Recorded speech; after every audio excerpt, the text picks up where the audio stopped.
Hi everyone, welcome back to my channel Suparna's views. আজকে আবার একটা নতুন ব্লগ নিয়ে চলে এসেছি তোমাদের সাথে দেখা করতে, কথা বলতে, গল্প করতে, বক বক করতে।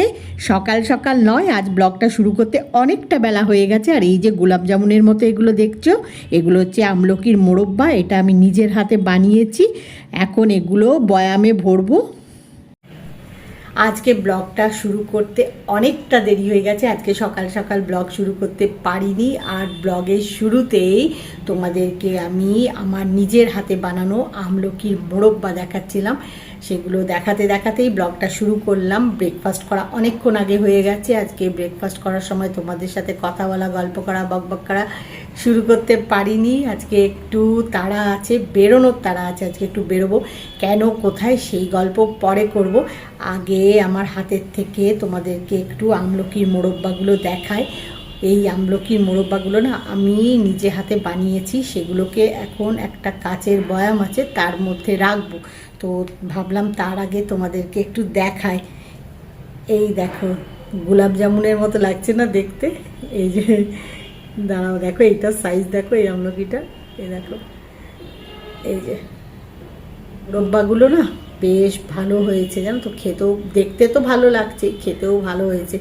এখন সব সময় আমি না যে সিজনে যেটা ফল সবজি, মানে আচার হোক, এরকম মোরব্বা হোক বানাই।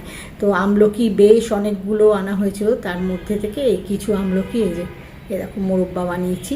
এগুলো খেতেও ভালো আর খুব হেলদি, টেস্টি। যাই হোক, এখন এগুলো একটা কাচের বয়াম আছে, তার মধ্যে তুলে রাখবো। তার আগে তোমাদেরকে একটু দেখালাম, তোমাদের সাথে একটু শেয়ার করলাম। এই যে এই দেখো, এখন এগুলো সব তুলে রাখবো। আর ভেতরটা কেমন দেখতে হয়েছে সেটা তোমাদেরকে দেখাচ্ছি। এই দেখো, নরমটা বুঝতে পারবে। এই যে এই দেখো, এই যে এই দেখো ভেতরে, এই দেখো আমলকি সিডটা রয়েছে, এই যে দেখতে পাচ্ছ। এই যে এরকম হয়েছে, এই যে খুব নরম হয়েছে।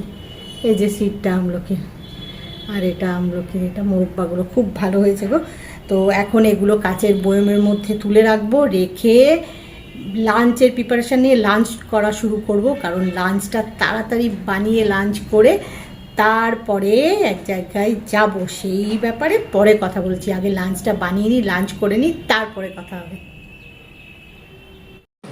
লাঞ্চের প্রিপারেশান নিয়ে লাঞ্চ বানানো শুরু করে দিয়েছি। পালং শাক হচ্ছে, আর একটা ওভেনে এই যে ডাল হচ্ছে, আর ডালের সাথে বেগুন ভাজা করব। এই যে বেগুন কেটে নিয়েছি, এখন ভালো করে ধুয়ে নিয়ে কেটেছি। আরেকবার ভালো করে ধোবো, নুন হলুদ মাখিয়ে তারপরে ফ্রাই করে নেব। এই যে বেগুন ভাজা হয়ে গেছে, জাস্ট নামিয়ে রাখবো। তার আগে তোমাদের একটু দেখালাম। আর হবে পমফ্রেট মাছ। আজকে পমফ্রেট মাছ করব, ধনিয়া পমফ্রেট করব, তার প্রিপারেশান নেওয়া শুরু করেছি। এখন মাছগুলো ভালো করে ক্লিন করব। ক্লিন করে এই যে নুন হলুদ মাখিয়ে রেখেছি। এইবারে এগুলোকে আগে একটু ফ্রাই করে নেব। এই যে ফ্রাই হবে এখন। নুন হলুদ দিয়ে মাখিয়ে রাখা পমফ্রেট মাছগুলো এখন হালকা করে ফ্রাই করে নেব। দুটো দুটো করে ফ্রাই করব, কারণ মাছগুলো বেশ বড় সাইজের। দুটো দুটো করে ফ্রাই করলে ভালো করে ফ্রাই হবে। হালকা করে ফ্রাই করব, দুটো দুটো করে করছি। বেশ কতগুলো মাছ আছে, এখন তিনটে করছি, কারণ লাস্টে এই তিনটেই রয়েছে, তাই তিনটে একসাথেই ফ্রাই হতে দিয়ে দিয়েছি।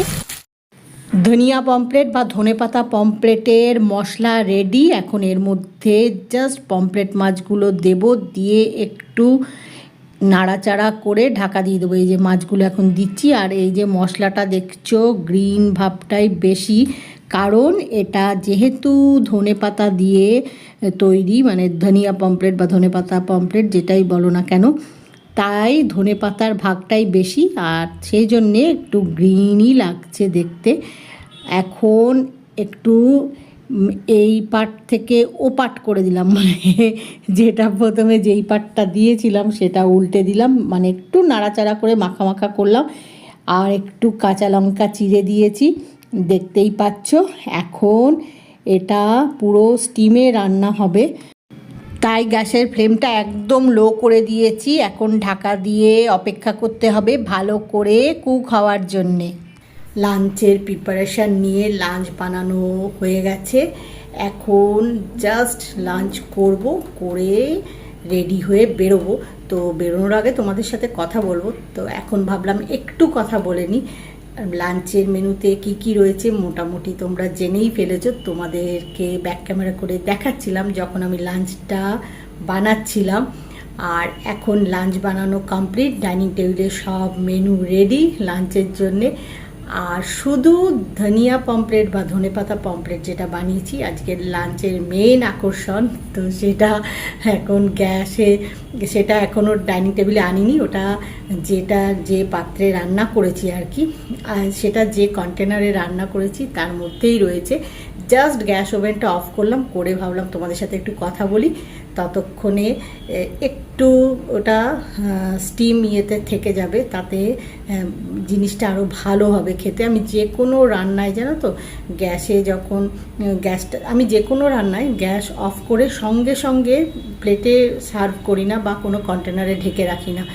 অন্তত মানে খুব তাড়াহুড়ো থাকলেও 5-10 মিনিট হলেও রেখে দিই ঢাকা দিয়ে, তারপরে সেটা কোনো কন্টেনারে ঢেলে রাখি বা প্লেটে সার্ভ করি, যাই করি করি, তার আগে করি না। তো আজকেও তাই করলাম, জাস্ট গ্যাস ওভেনটা অফ করেছি, করে তোমাদের সঙ্গে এখন কথা বলছি। এবার একটু ফ্রেশ হব, ফ্রেশ হয়ে লাঞ্চ করব, লাঞ্চ করে রেডি হয়ে বেরোবো। সে কোথায় বেরোবো কী ব্যাপার সেইটা একটু পরে বলছি তোমাদেরকে। এখন লাঞ্চে কি কি বানিয়েছি সেটা তো তোমরা কুক হচ্ছিল দেখেইছো। এখন ডাইনিং টেবিলে এনে রেখেছি, ঢাকা সরিয়ে তোমাদের আগে একটু দেখিয়ে দিচ্ছি। পমফ্রেট মাছটাও ঢাকা সরিয়ে দেখিয়ে দেবো, গ্যাস ওভেনে রয়েছে। আর একবার আমি বলেও দিই, আজকে প্লেন রাইস হয়েছে, তার সাথে পালং শাক, ডাল, বেগুন ভাজা আর ধনিয়া পমফ্রেট বা ধনেপাতা পমফ্রেট, যেটা কিনা আজকের লাঞ্চে মেন আকর্ষণ। আর কথা বলছি না, তোমাদের ব্যাক ক্যামেরা করে একটু দেখিয়ে দিই, দিয়ে লাঞ্চ করি, তারপরে তোমাদের সাথে কথা হয়।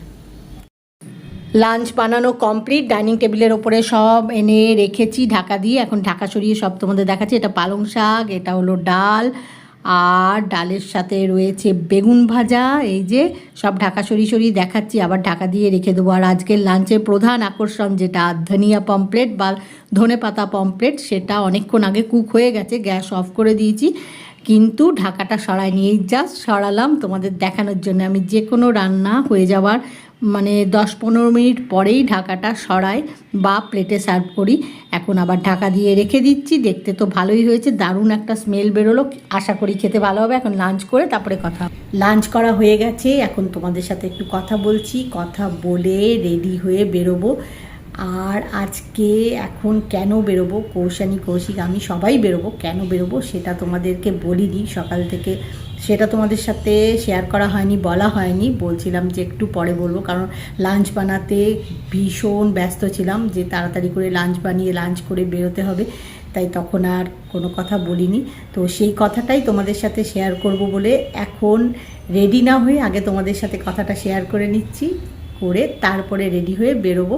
বেরিয়ে আবার কথা হবে, কিন্তু আগে তোমাদের সাথে শেয়ার করে দিই যে আজকে কেন বেরোচ্ছি। এখন বেরোবো কারণটা হলো খুব আনন্দের একটা কারণটা হলো একটা আর্ট এক্সিবিশনে যাব। যেখানে যাব সেখানে কৌশানীর হাতের আঁকা একটা ছবি রয়েছে, মানে সেই এক্সিবিশনে কৌশানীর হাতের আঁকা একটা ছবি স্থান পেয়েছে, সেইটাই দেখতে যাব।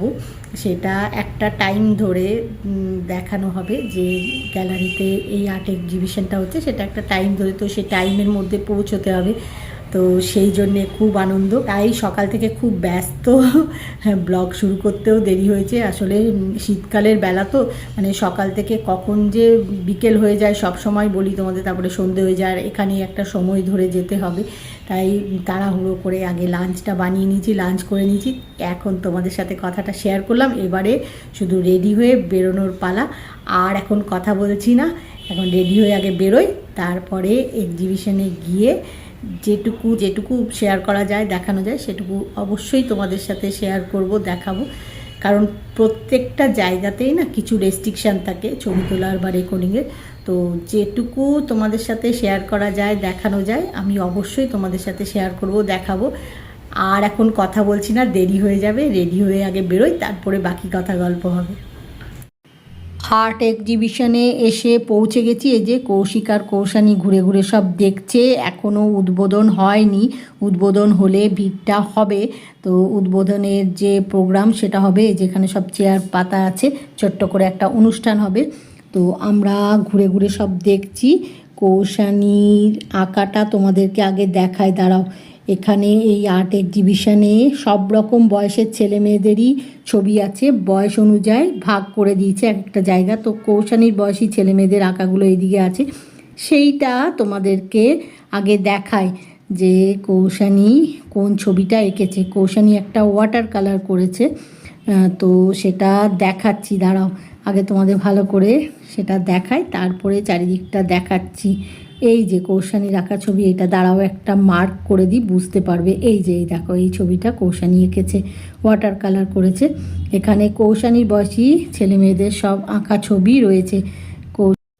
কৌশানীর হাতে আঁকা ছবি এখানে যে স্থান করে নিয়েছে তার জন্যে সত্যি আমাদের খুব আনন্দ, মানে কৌশিকের আমার, কৌশানীর তো খুবই আনন্দ। এই যে দেখো একটা স্টিল ছবি দিয়েছি আমি, যাতে তোমরা বুঝতে পারো কৌশানীর হাতে আঁকার কোন ছবিটা, একটা মার্ক করে দিয়েছি ওই জন্যে। এই যে এই ছবিটা কৌশানী নিজে হাতে এঁকেছে।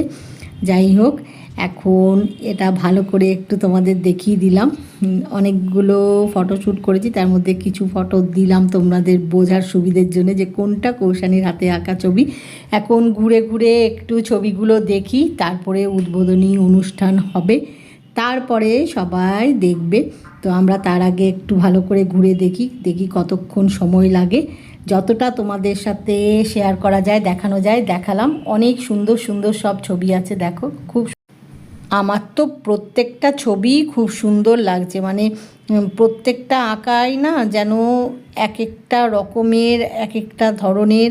আর প্রত্যেকটা ছবির না নিজস্ব একটা ভাবনা, চিন্তা, কথা ফুটে আসে, মানে প্রত্যেকটা মানুষের নিজস্ব যে চিন্তা ভাবনাটা সেটা ছবির মাধ্যমেই প্রকাশ পায়। তাই যেন প্রত্যেকটা ছবি একদম অন্য রকম লাগে, আর প্রত্যেকটা ছবি দেখতে খুব ভালো হয়েছে, খুব ভালো লাগছে। অনেক ছবি আছে, তোমাদের সাথে যতটা পারলাম শেয়ার করলাম। এবারে উদ্বোধনী অনুষ্ঠান শুরু হবে, সুন্দর।